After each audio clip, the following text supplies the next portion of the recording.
Alright guys, today we're gonna be reacting to I wish I never went to this party. This is regarding Hollywood.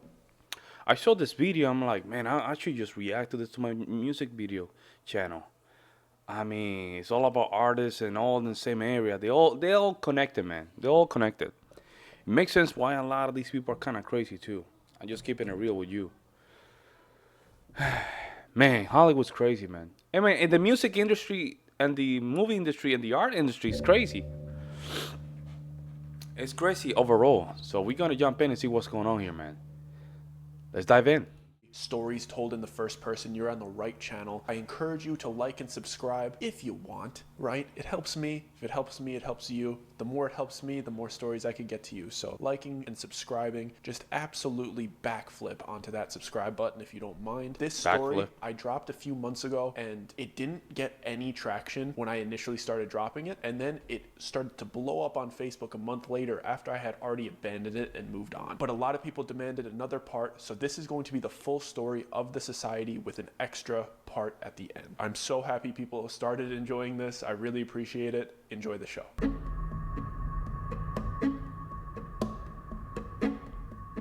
So this story is the reason I stopped making content for 5 years. You guys remember when all those Vine stars and skit Instagrammers moved I to remember in like that. 2015-ish? So I Yeah, I remember that, bro. Back in the day in Facebook, that was the big thing too, right? I remember that. huge creator at the time, but I was there and around it all as all of that stuff was happening. I moved from Chicago to LA 3 weeks after high school with like $2,000 in my pocket that I saved up working at Steak and Shake with this other aspiring creator named David. I was much more into editing and being behind the camera at that time, and he was much more into Vine and vlogs and being on camera. That time of our lives was absolutely crazy. Everybody was broke, posting anything we could onto YouTube to get some attention. I happened to get a spot at the now notorious 1600 Vine apartments, and David got a spot a little bit closer to USC. Everyone was collaborating with everyone, and it was the era of clickbait YouTube. And to be honest, it was extremely fun for the first few months, until Hollywood started to notice that influencers were the next big thing, and that the landscape of the industry was changing. And we started to get invited to more exclusive parties and events, where it seemed as if old Hollywood was almost grooming new Hollywood. And there was rumors of this one gathering that was happening on a monthly basis, where it seemed like anybody that got invited saw a massive jump in their numbers, secured huge brand deals right after attending. But apparently this gathering worked on a buddy system. Someone had to vouch for you and bring you as a guest. And by blind luck, me and David ended up getting invited. Some talent agents saw me and David shoot a silly skit at a random party. He didn't invite us that second, he just told us that he saw something special in us and took our contact information. And listen, people do that all the time in LA, but this guy had a different feel to him. He wasn't trying to convince us he had connections or hype himself up like everybody else does. He was just super calm and had a sharp way of speaking that demanded respect. He was extremely brief, and after getting our numbers, he just said, "Look out for the invite," and walked away. And this is where it gets weird. I never gave this guy my address, I only gave him my number, but I ended up getting an invitation. There we go. There we go. And that's where it started. And that's where it started. You don't think you don't the thing is that a lot of these red flags are so subtle that you don't notice them right on the spot. It's only when you're out of the scene, you're not influenced by the environment, you're sitting down on your couch, or you go post experience, and all of a sudden you're like, man, it was all there, but I never saw it. It was right there in my face, and I never paid attention.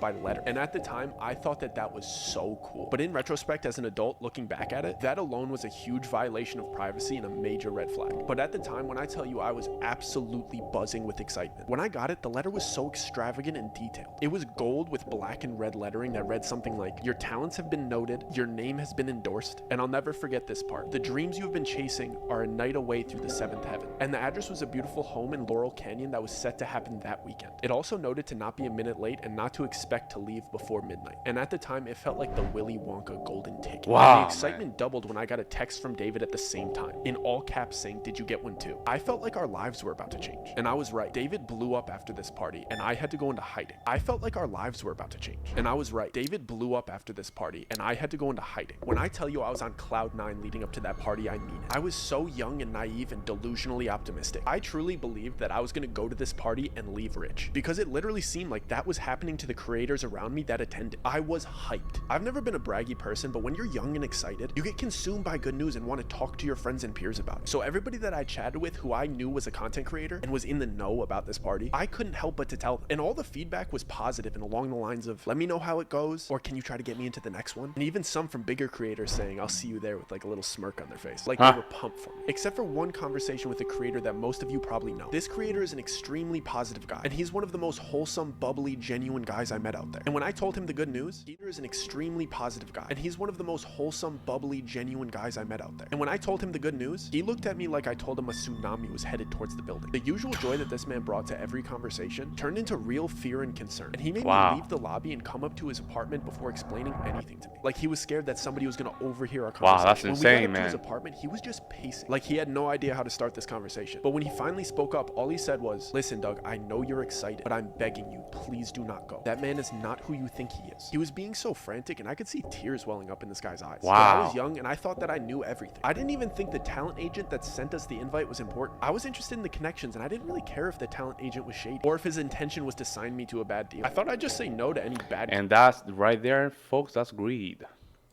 We all have that. We all have that kind of desire. Greed, man.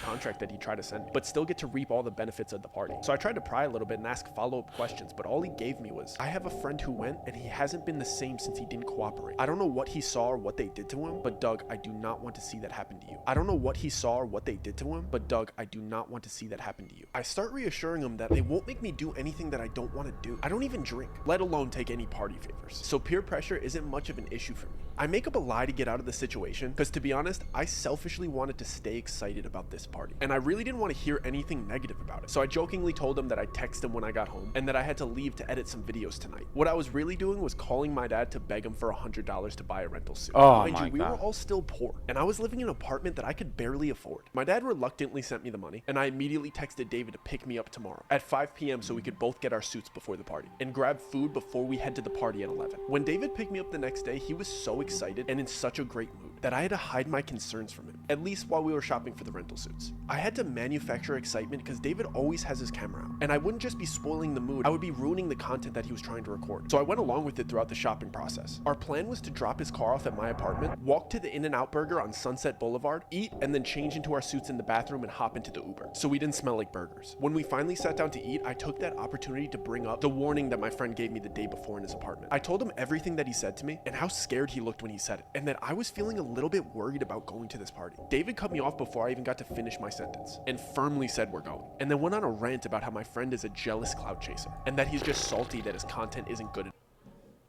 You know what, something, folks? Sometimes we tend to confuse money with success, man. Has nothing to do with that, bro. Money is just an expansion of who you are.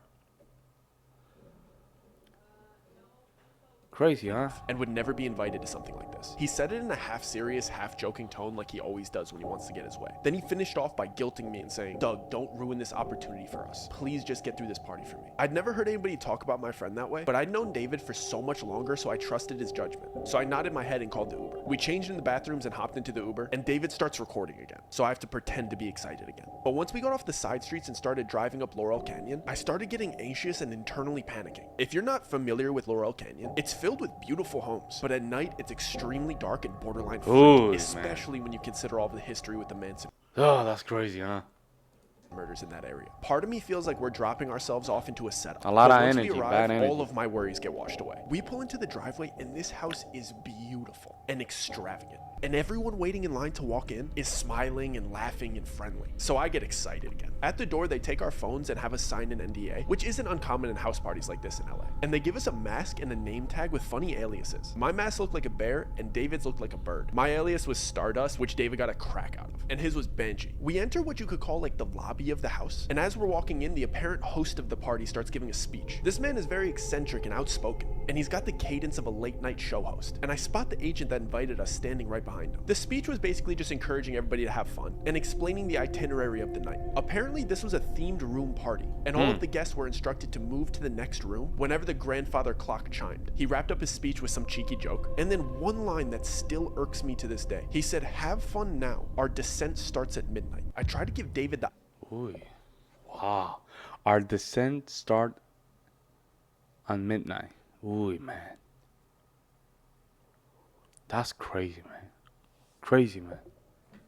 Eyes that I didn't like where this party was going. This type of behavior from people that I saw as adults made me extremely uncomfortable. The moment the host wrapped up his speech, a couple of workers came out of the doorway. They were holding a couple sets of long poles. All of a sudden, music started playing and everybody seemed like they knew what was going on. So I just went along with it. So I guess these parties start off with a big game of limbo. It's funny seeing people dressed so nicely playing a silly child's game, but it's even weirder seeing A-list celebrities being so excited to play. Because everybody had masks on, but when somebody that you grew up watching in movies walks by you with a quarter of their face covered, you still know it's them. I was amazed with how inviting and willing to introduce themselves these people were. I was expecting at least an undertone of uppityness in there, but it seemed like everybody was involving everybody in conversation, and they were frequently introducing themselves to me with their alias, of course. The only thing weird about it was something that I didn't notice until the third person did it. When they shook my hand, they pressed their thumb into the soft part between my thumb and my pointer finger, and I only recognized the pattern because the third guy gave me a big smile and said, "This must be your first time here." In retrospect, Wow.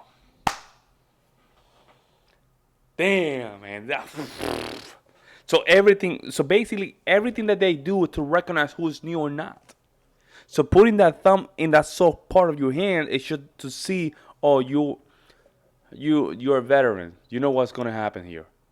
So that's their way to just identify who's gonna be a new one or not, a newcomer or not. Man, that's crazy. this should have alarmed me, but it seemed like they got friendlier when they realized that it was my first time here, so I didn't really think anything of it. But before I got to ask any follow-up questions about this odd handshake, the first grandfather clock chime went off, and everybody excitedly rushed into the second room. When I finally got in there, I was taken aback by the dramatic decor change. Everything in this room was different shades of blue. The music was romantic, and all the furniture was cabana beds and love seats. I Wow. stood there for a second trying to realize what was different, but I couldn't put my finger on it until some girl walked by and caressed my shoulder in a really flirty manner. The decor changed, but the way everybody was acting was drastically different. Before, Wow. everybody seemed to be outgoing and inviting and friendly, but the second they stepped foot into this room, they became touchy, flirty, and suggestive. I was only 19 at the time, so this type of behavior from people that I saw as adults made me extremely uncomfortable, especially when I saw that the cabana beds had curtains that you could close for privacy. And I realized that these people weren't just being suggestive,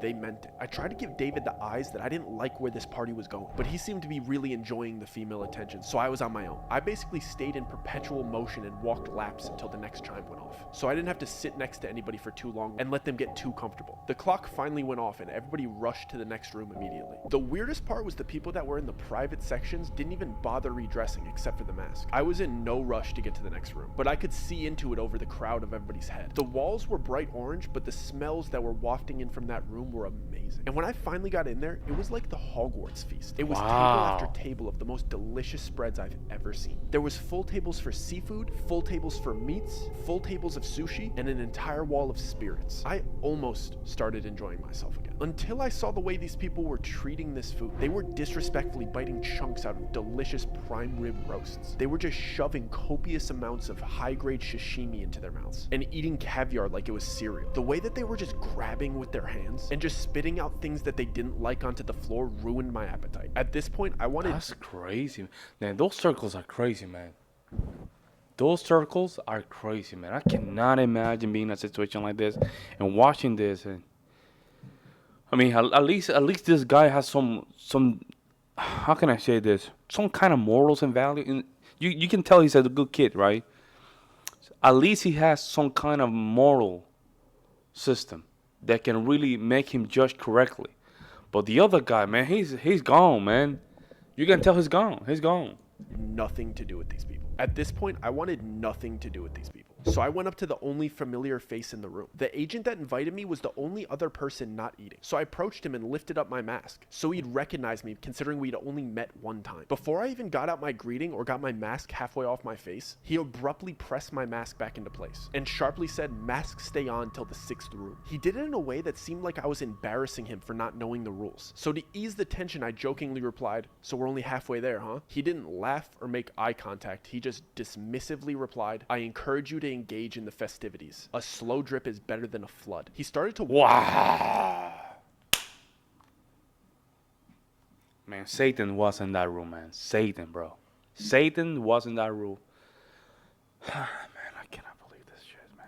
walked towards the door as the clock chimed for the next room, like he knew it was about to go off. I didn't like that interaction at all. He's the one that invited me here, and he seemed to have no interest in talking to me. I just kept going over what he said the entire time while we were in the next room. This room was yellow and basically just a casino. I wanted to talk to David privately and let him know that I wanted to leave, but he seemed to just be caught up in the momentum of the party. Plus, there was a roulette table in the room, and David's freakishly good at roulette. So at this point, the winning streak that he's building is the center point of the party. I can't fully focus on what the agent said to me because I have to pretend to be excited about David's winning streak in a fake casino where you're not actually winning money. And like clockwork, it's all a setup. Party starts. Everything is a setup. Everything is a setup just to give you the false sense of success in a very small time frame. Rushing to the next room again, and the vibe changes dramatically. I'm the last person to walk into the bright red room. This room didn't seem to have a specific activity like the others. It was just empty and bright red, and everybody was whispering to each other. For a split second, I thought it might be a big game of telephone or something silly like that, but as I started walking through and brushing shoulders with these people and hearing what they were saying to each other, I started questioning everything. The same people that I saw laughing and celebrating and eating together were whispering the most heinous, offensive comments directly to each other. I mean things that you wouldn't even say behind your friend's back, they were saying it to their face. I'm talking friendship-ending secrets and personal opinions about each other laced with envy and jealousy. I hurried to a quiet corner because I was sick of hearing everybody's dirty laundry after walking around for a minute and a half. And it all clicked. I knew exactly what this party was. I see the host ask the first person in line a question before having them repeat something that he said. When I tell you I am done with this party, I'm absolutely not doing that. All the dots start connecting in my head while everybody's being horrible to each other around me. I'm trying to recap the whole night and remember the order of each room to solidify my suspicions, but the chime for the next room goes off. This time, everybody gets eerily quiet and calm, like they got all of their venom out. The host of the party announces for all of the newcomers to come to the front. All of the attendees form a single file line in front of the next room's door. There's about 10 other newcomers in front of me and David, and the agent that invited us is standing to the left of the door, and the host of the party is standing to the right. And the this makes a lot of sense. A lot of these artists that are supposed to be famous, Cardi B, the Bob Bunny guy, all these artists, right? They are very talented. Of course, they don't have no talent. They zero talent. They're just a face of the new generation. They're just the face of the new generation. They're just passing on to the new generation. A pile of books on the table next to him. I see the host ask the first person in line a question and then grab a book based on his answer. He would present the book to the person and place a diamond-shaped metal symbol on top of it before having them repeat something that he said. Then he'd take their mask off and let them enter the next room. I couldn't make out exactly what he was doing until there was only 2 people ahead of me in line. The books were Bibles, Qurans, Torahs, and so on. He would ask the person, "And which one is yours?" Whichever they chose, he'd grab it and place the metal symbol on top of it. He'd have you put your hand on top of the metal symbol and then repeat, "I am my own God, I bow to nobody but myself." When I tell you I am done with this party, and I whip my head around and I tell David I am absolutely not doing that. David whispered back in a joking tone like he always does, "Dude, it's just a party, who cares? I'll see you in the next room." And he skipped me in line to show me that he'd do it first to make me feel more comfortable. He went through with it and giggled his way into the next room. Wow, that's not a good friend, man. That's not a good friend. That is not a good friend, man. That is not a good friend. That's an idiot, man. And, man, clearly his friends, he was more about the money and the fame, man. But this guy's like, no, man. I'm not gonna.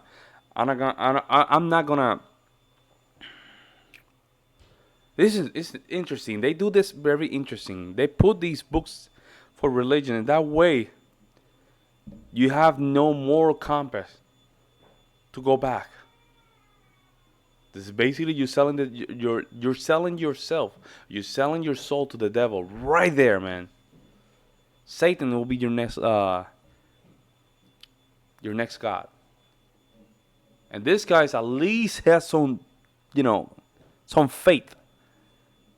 Oh my God, it's crazy, huh? turned, so I tried to play it cool and whisper to the host, "Do you mind if I skip this part? It's making me a little bit uncomfortable." I thought he'd subtly break character and reassure me that this is just a party theme and it's all good. Instead, he whispered back to me in a really kind tone, "Of course, man, don't worry about it. Just take your mask off and turn around." I was relieved for about a split second, before the agent that invited me here grabbed my arm and started guiding me towards the exit. And I see that everybody that was behind me in line, staring at me straight faced. Wow. I look back at the host and he's standing up and loudly shouts like he's starting a chant. The price was not paid. And then everybody in line that was staring at me chants in unison like they knew exactly what to do. "Remove the profane." And they repeat it over and over until I'm through the exit door. "The price was not paid. Remove the profane. The price was not paid. Remove the profane." Crazy. Crazy stuff, man. Crazy stuff, my guy. Crazy, my guy. Wow. The agent just walks me to the closest door. He doesn't even walk me to the front of the party and out the front door. He just puts me out into the backyard. It's 4 a.m. My friend's still inside. I don't have my phone. So I decide to walk around the right side of the house because that's where all of the party attendees were kind of headed. Let me see if I could peek in and maybe flag down David to let him know I got kicked out. And there's some windows to the next room. But of course, these windows are like big church stained glass windows. Satan. And you can't really see through It's stained glass. it's a ritual, man. It's a sacrifice. You don't have to really kill somebody to make a sacrifice. Sacrifice comes in different kind of forms. Sacrificing your pride, sacrificing your integrity, sacrificing one of your family members by doing something else. They don't have to kill it. Was a sacrifice. Windows, like the colored ones, but if you go really, really close and you look through the white parts, you could kind of see clearly what is on the inside. And this room is like a bizarre church replica without all of the seating. It's just a big church-like room, and all of the people that were in there had their masks off, and it was like a big circle, and almost looked There like we an go. initiation. And all of these celebrities are standing around It's in a a Satan circle ritual, around man. the other 9 new people. It was 10 excluding Satanic me, ritual. and there was big TV grade cameras recording, and it looked like the group of celebrities and everybody else that was there was kind of cheering them on, but then there was clearly people in there. How they call it that collateral, I think they call it. Collateral, when they hold a very big secret against you. That's how they control you. And it's so bad that a lot of these artists, they commit, they delete themselves. Delete themselves. That's how bad it is, man. Wow, man, this is crazy stuff. Crazy stuff. That were much more serious and kind of threatening, and the 10 new people were in the middle of this room being forced to do horrible things that I wish I could unsee. And the new people clearly didn't want to do these things. They were being forced to do these things. And they were clearly recording it. And I see my friend being forced to do these horrible things in front of these people and in front of these cameras. I just start panicking. I don't know what to do. So in my head, I'm like, I just need to get out of here. So I start speed walking to the front of the house, and I'm thinking I need to get out of this gate. There's only one street. We're on Laurel Canyon, so it's either I go left and start running towards Studio City, or I go right and start running towards West Hollywood. I'm not about to go knock on other people's doors. I'm just trying to get back to civilization, and I'm trying to remember if we're closer to Studio City or if we're closer to West Hollywood. I don't even know. As I get to the front of the house, one of the employees is standing there, and he's standing in front of a car, and he has my phone. I'm not sure if he knows that I just saw everything, so I'm kind of standing there deer in headlights, but he just politely goes, "Here's your phone and here's your ride. Don't worry, the driver will take you home." So I take my phone and I sit in the car, and I'm trying to gauge to see if this driver has any malicious intent, but he doesn't seem to. And within the first 3 minutes, I know that they don't think I saw anything. They were just getting my stuff prepared and my car prepared to...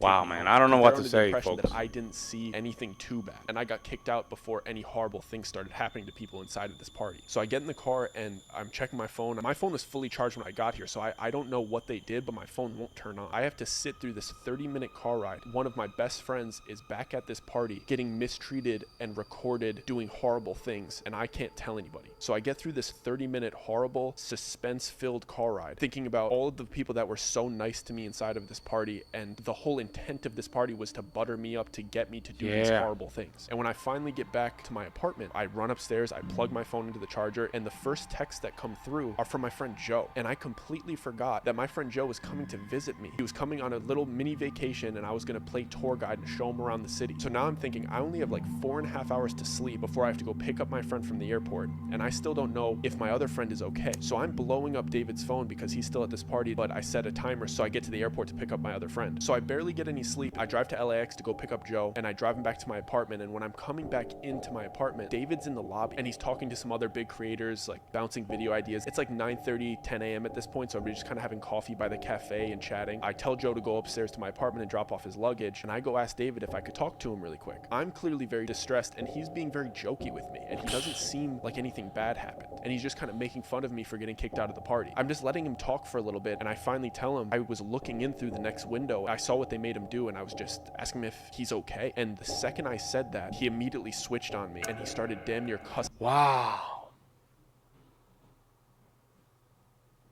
See, that's what happened. That's what happened. They took everything from him. Everything. So now he's just basically the next person in the next generation. They groomed him. Now he sold his soul to the devil. Now he has to play it cool. Man, that's crazy. Cussing me out and saying friendship-ending things, and his eyes turned from happy and giddy to filled with almost fear and a little bit of betrayal. When he stormed off, he pulled out his phone and he was calling somebody as if he was like reporting something back to them. I immediately start freaking out. I assume that he's telling them that I saw what they did. And now I have my friend upstairs who thinks he's just on vacation when I just saw hyper-successful, rich people doing unspeakable acts, and they have all of the resources to come after me. They know where I live, and David isn't even on my side because the dirt that they have on him now. I have to pretend that everything's okay to Joe because he flew all the way out here for a vacation, and I don't even really know how bad the situation is. I don't even know how to tell him about everything that happened the night before. And I promised Joe that we're going to go to Runyon Canyon this morning. So he goes and changes into hiking gear, and I drive him over to Runyon Canyon. We do the hike for a few hours, and when we come back and I check my mail, there's another letter from these people, and I take it to the bathroom because I don't even want Joe to see it. And it's a screenshot of the surveillance footage of me looking in through the window and a little handwritten note, just a reminder of the worst. Yeah, because they have cameras all over. It makes sense. Worst mistake you've ever made. Curiosity killed the cat. And I start freaking out. I know that David just betrayed me and told them that I saw, and now they have proof that I saw. Now I'm just a walking liability to them, and now they're threatening me, and that was the worst mistake that I've ever made, and insinuating that curiosity killed the cat. I'm the cat, but it's still not enough to tell Joe about what happened. So I just go on with this charade, and I'm just playing tourist, bringing my friend around the city, and the first day nothing happened. And to this day, I firmly believe that the only reason they didn't do anything to me is because Joe was there with me that whole week, and he had just finished the police academy, and he was officially a police officer. So I think me being with him is the only thing that kept me safe, because they weren't willing to do anything to a police officer. I knew for sure they were keeping an eye on me the next day because Joe asked me the night before if I had half and half for our coffees the next morning, and I didn't have any half and half, and he just jokingly said, "Who has coffee and doesn't have half and half?" It was a conversation in passing, it was a joke, and the next morning we woke up and there was a full half and half in my fridge. And the only reason I noticed that is because Joe said, "Thanks for running out early and grabbing half and half. You didn't have to do that." I was kidding. I didn't go and grab that half and half. I knew that somebody was not only listening, but entered my apartment that night while we were sleeping. And then they started to do these things that only I would notice. Things that if you told anybody, they would look at you like you were Crazy. Each They would night probably that we say came like, home, "Nah, man, you're crazy. You're thinking about it too much, man. You need to rest. You're kind of tired." You know what's crazy? The older you get, you start realizing that a lot of things that you thought were conspiracy back then, they're very real. I'm not gonna mention any of these, but they're very real. Very real. Whew. when we were just winding down and watching TV, I would go to turn my TV on and the remote control wouldn't work, and I would check the batteries, and the batteries would be switched from positive to negative and negative to positive, like they came into my house and just flipped my batteries. I know that my remote control worked the day before, and they just needed me to know that they were in my house and flipped my batteries, just to let me know that they were invading my privacy on a daily basis. And then it started escalating to when I would take Joe to lunch, or we would pop to the grocery store, or we would go to the movies, and we would come back to the car and my left blinker would be on. They would just open my car and put it down, and every time we would come back to the car, my left turning signal would be on. It happened like 6 times. How can I tell anybody that somebody broke into my car and turned my left signal down? It's something that only I would notice, and I can't tell Joe because I'm not trying to scare him, and it's also something that I don't even think he would take seriously. He would probably say, "You probably hit it down when you were stepping out of the car." And then things started to pick up. They started to do very specific things to me that weren't just by chance. We came home one day and I locked the door behind behind me like I was doing every time because I was super, super paranoid, my apartment door lock just locked swiftly. My apartment door lock doesn't lock swiftly. I would have to like press into it and jiggle it and force it to lock. And it's been like that since I moved in. And it had this sharp little nub on the front that I would feel with my thumb every single day. And one of the days we came home and it just smoothly locked and the nub wasn't there. So they were letting me know that I can't even lock them out. But how do I tell anybody that they're doing this to me? Because they would just say the apartment was probably aware of it and changed it. And I still wasn't able to tell Joe because I would think that he would come to the same conclusion. But then the next day, we go to the car to go to breakfast and we get into my old car that I've had for 5 or 6 years at the time. And I grab my gear shifter and I go to pull it into reverse and it smoothly goes from park to reverse. And my gear shifter doesn't smoothly go from park to reverse. You have to wiggle it in a certain way. You have to press the button with your thumb in a certain way to get it into reverse. I only know this because I drove this car every single day for 5 years and this gear shifter is pretty much broken. It's an old car. And that morning I got into my car and it smoothly went from park to reverse and the wooden finish on the gear shifter was different. Mine had scratches on it and this one was brand new. So they were telling me not only are they able to just break into my car and turn the left signal down, they're also willing to manipulate my car. Now I know for sure Joe isn't safe either and me not telling him these things puts him into danger. Wow, so they were, you know what's crazy? They were slowly making him comfortable with the fact that they were invading his privacy to the point that he will be like, okay, he will probably accept the fact that he was going to be deleted. In this car, and if they could change my gear shifter, why wouldn't they be able to cut my brakes? So I basically just break down and I have to tell Joe everything from start to finish about this weird party with this weird agent and the little things that I've been noticing all week and that this was the last straw. And Joe believed me because we used to drive around in my car together all of the time and sometimes he would drive my car and he made me promise that I did not get that fixed. The gear shifter was still broken yesterday and it's fixed today and I didn't do that. So that won him over and he basically said, we need to get out of here. It shook him too. He didn't like the idea of these people in the house. When I told him I didn't get the half and half, when I told him all of these things that were adding up over the last couple days, it freaked him out. And he's like, bro, we got to go back to your apartment. We got to get your stuff. We got to get you out of here. Then my entire world is shattering. I moved out here and all of these things were going great for me and I had a place and I had friends and I didn't want to leave. Maybe the stuff will die out. I'll be able to work with other people. It's going to be okay. I don't want to just leave my apartment, leave all my stuff. But Joe insisted that we went back to my apartment to grab his stuff and mine and then go stay at a motel before he leaves the next day. And when we got to my apartment, David was in the lobby with other creators by the cafe again, and I went up to him. I didn't really have any idea about what I was going to say to him. All he did was hand me a coffee, ignore everything that I said, and walk away. But then when I looked at the coffee, it had a little napkin wrapped around it. I saw that something was written in Sharpie on the napkin. It said, "I'm so sorry. You have to leave tomorrow with him. Otherwise it's..." That's when it got real. That's when it got real. Wow. It got real that quick, man. Wow. Well, let's go back to that. Wow. The builder was crazy. It's written in Sharpie on the napkin. It said, "I'm so sorry. You have to leave tomorrow with him. Otherwise, it's me and you." And I went upstairs and I packed a couple backpacks. I can imagine his the throat literally just, like shrunk.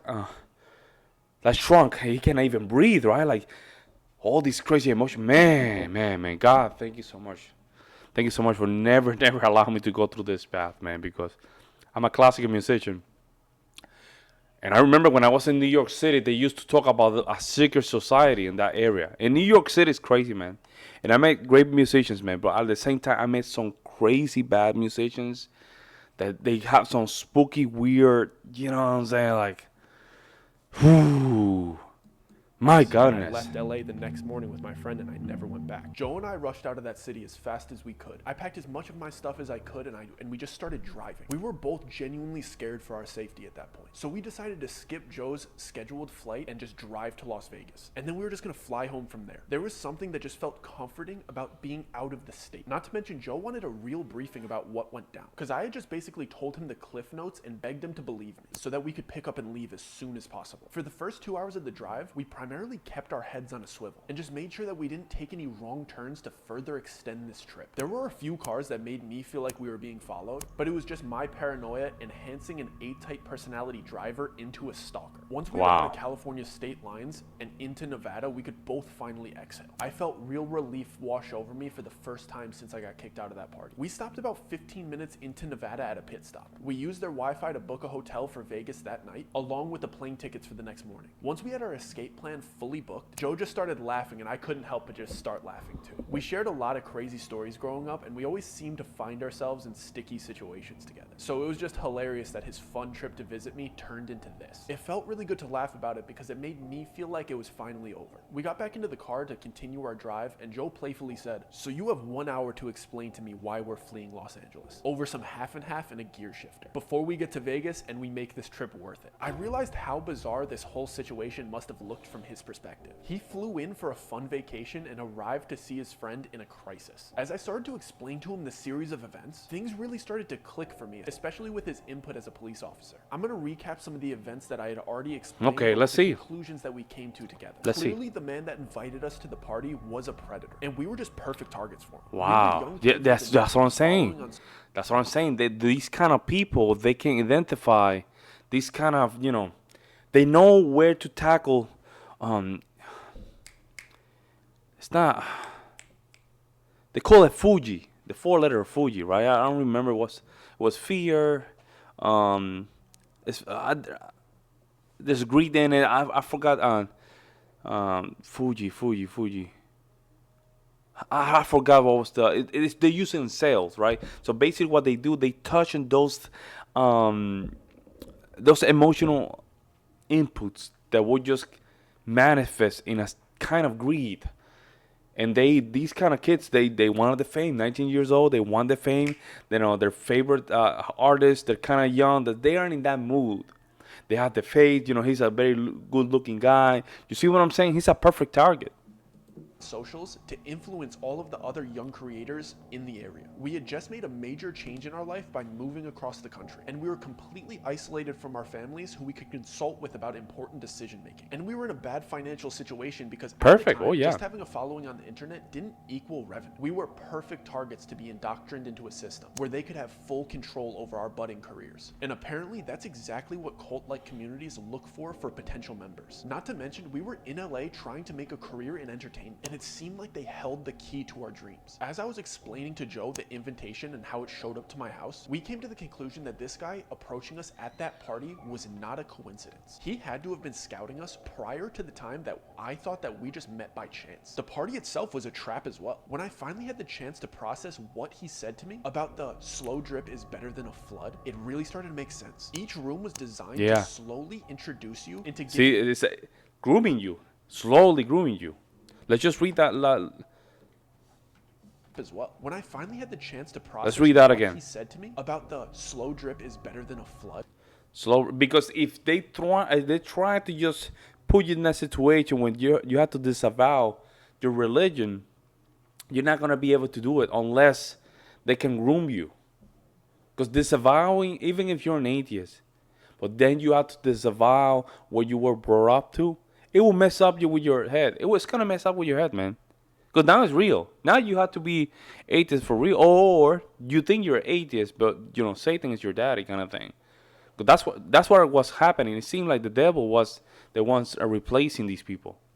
it really started to make sense. Each room was designed to slowly introduce you into giving into temptation and sin. Everybody there being Yep. so nice and inviting was clearly on purpose. Seeing all of these people that you've looked up to for years indulging in these temptations of each room and inviting you to join in with them is Yeah. perfect. It's a Jonah effect. You don't- They call that a Jonah effect. If they doing it, I can do it. If they doing it, I want to do it. See, that's called the Jonah effects.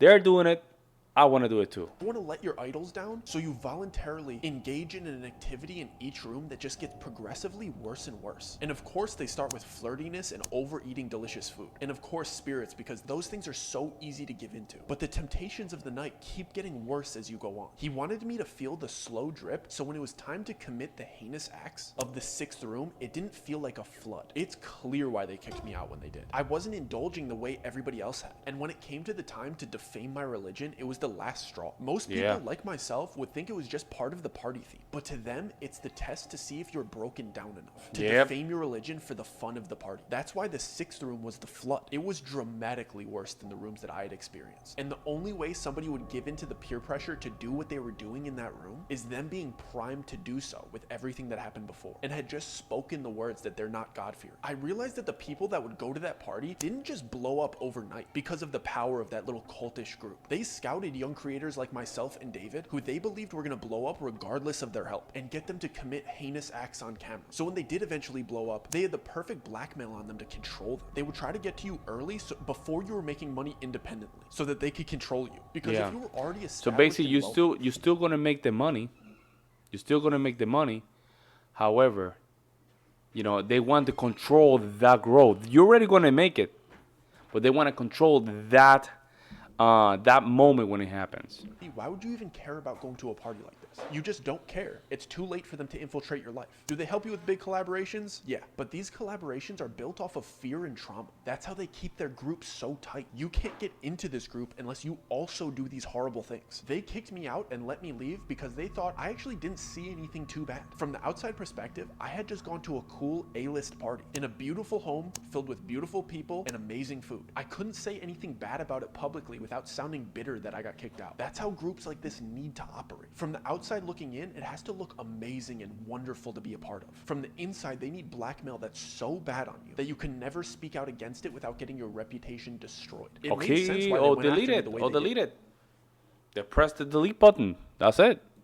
They need to do things to me that only I would notice because they couldn't be seen openly harassing me. It would make them look bad. So they had to infiltrate my privacy and scare me secretly. I still don't know how far they would have gone to get me to leave the city. If they would get violent or try to get me to fall victim to an accident. But they wanted to scare me out of the city. And I thought back to my very kind friend that warned me about this party and how secretive he was being about how much he knew about it. He couldn't just openly say how weird those people were because it would make him a target. He just knew that if he kindly declined their offers and acted like he knew nothing about them, he could go about pursuing his career unbothered. And it really made sense why they would target potential big creators as well. Because if the kid with the most clout is a part of this group, and the only way to collaborate with him was to go through the same indoctrination, they would be able to control an entire generation of creators. To be honest, they're very good at what they do. There was a clear system that they followed, and the way that they approached harassing me out of the city, it was done at a professional level. Joe told me that it's called gang stalking, and that most of the time, it actually isn't happening. And what I mean by that is most of the time that somebody reports that a crime like this is being committed, it's actually a paranoid schizophrenic having an episode. So they harass you in a way that even the police department would consider. Would not even take it seriously.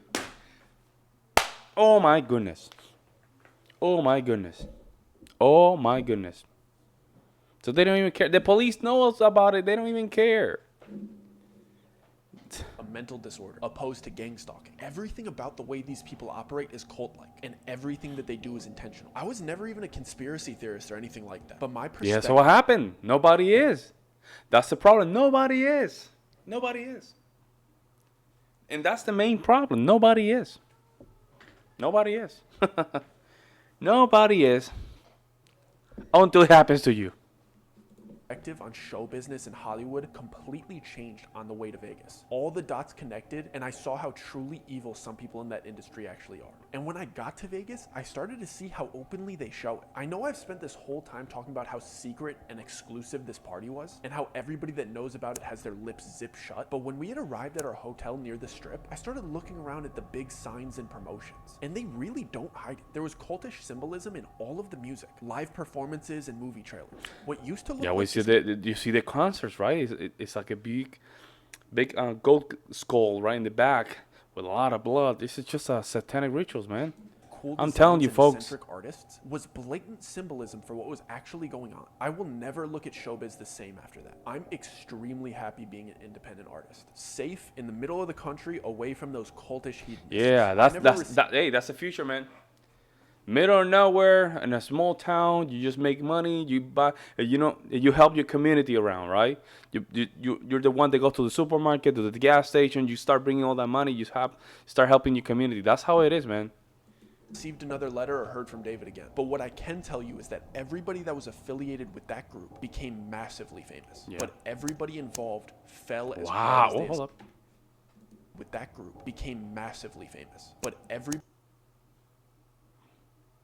Everybody involved fell as hard as they ascended and have had even more massive controversies. And to anybody pursuing a life in the arts or social media, do not fall into this trap. They will promise you everything that you've ever wanted, but they'll take it away whenever Oh, they please. And you're selling yourself to the devil, man. That's what it is. He will give you everything, but the only thing he wants is your soul. That's all he wants. He will give you everything. He will give you women. He will give you drugs. He will give you everything, fame. But the only thing he's asking, your soul. I promise you will hurt the people around you in the process. Welcome to the society. Guys, if you enjoyed this story and Good video, man. Hey. Amazing, bro. Amazing. Wow. Amazing.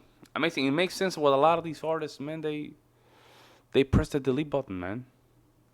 They press the delete button and they die. They just died. Oh my God, I'm gonna go. Actually, I'm gonna go to church tonight, so that's good. At least I can clean myself from this craziness, man. Let me know what you guys think in the comment section below, right? And hey, take care of yourself and your family, man. Be patient. Success is coming, but be patient, all right? I'll see you in the next one. Let me see what you. I would like to hear you guys' opinion.